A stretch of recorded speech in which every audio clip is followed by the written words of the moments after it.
the Tri-State New York. Sunflower farm. We're at a sunflower farm. The sunflowers are all dead though, so they look really sad. But we're in Hampton, New York, which is actually only about 15 miles north of the Vernon venue in New Jersey. So if you were looking for somewhere to stay, definitely just stay there because it was really super close by.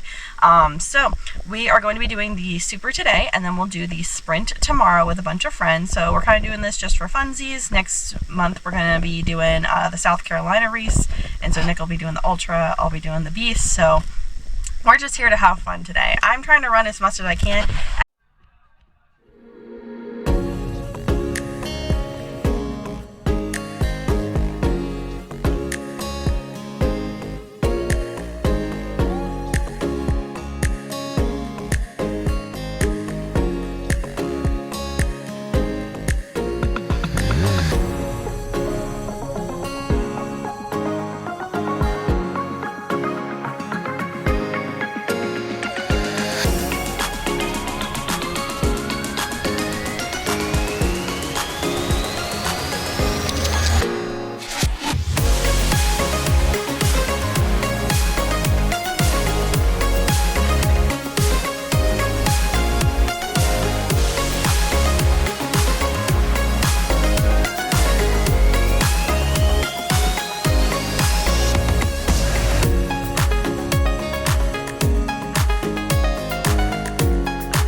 it.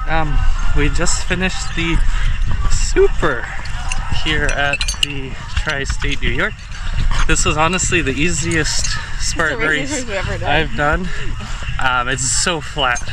I mean, there's some tricky parts when you're in the corn. You're running through cornfields, there's a lot of uneven surfaces, you have to look up for your ankle, but otherwise it was really, really short. I'm super excited. It was my first Super, beating all the obstacles, minus the spear throw, but I feel like that was kind of crapshoot, but it was overall such a fun race. That was a lot of fun. This actually marks me getting my double trifecta, so I'm excited. But yeah, the true obstacle of this this race was corn, and you see here there's like these little ditches that you kind of gotta like hop over. We're doing the extra mile here. So I would say those are like the true obstacles, the little ditches and the corn, as Nick said. But this is a great venue if you are doing your first Spartan race, or you want to recruit some friends to do it with you. But I had a lot of fun. I beat the Stairway to Sparta for the first time ever. I needed help, but I got help on a lot of obstacles, but it was fun. I had a good time. I'm excited to beat the Twister. And we're going to do it all again tomorrow with the sprint.